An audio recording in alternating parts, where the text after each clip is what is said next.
Hi, this is just a quick follow-up on the previous video I did, and this just shows you what using structs can do, because I had everything in a common structure for the two players, and that meant that I could actually reduce the code from, I got rid of 77 lines and replaced it with 33 lines, 34 lines. And that includes the comment sections. And then this one, the main redundancy is in the printing out of the numbers. And then if you notice, one of the things I did here was always changing the asterisk to white. And then on the for loops for going through the numbers, if it's for player one, I add a dotted line here to bring over the space so everything looks nice and neat. And then at the end, if it's one, I just see out a white asterisk, and otherwise I put in a dotted line and say true so that it puts in a asterisk and a carriage return.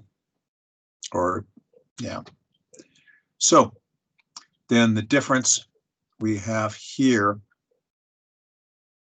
is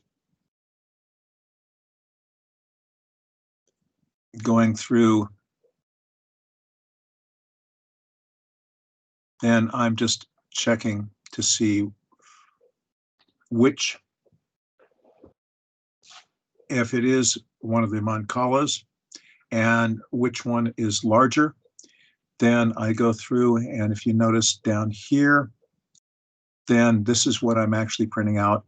On the first time through, I'm printing out just the index of the pit, and the second time through, I am printing out then the actual value of how many stones are in that pit. And then this way I can print out both rows, and I don't have to go through the logic twice, which is really nice. And also, if you notice, then going back up to the start, is I am passing in the integer for the player. Therefore, I don't have to have a print player 1 lines and a print player 2 lines. I've consolidated everything into a single routine or method.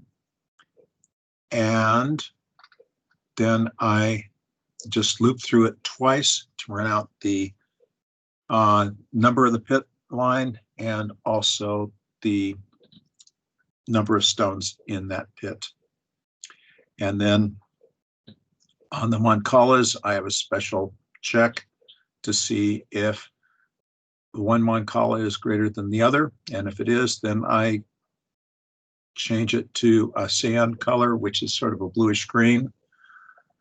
And then just mark the mancala as being ahead. And if it's not, then I mark it as a red.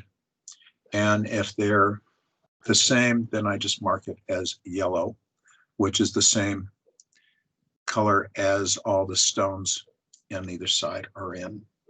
So hopefully this has been helpful. And again, this just reduces the amount of code used if you can use your structure wisely.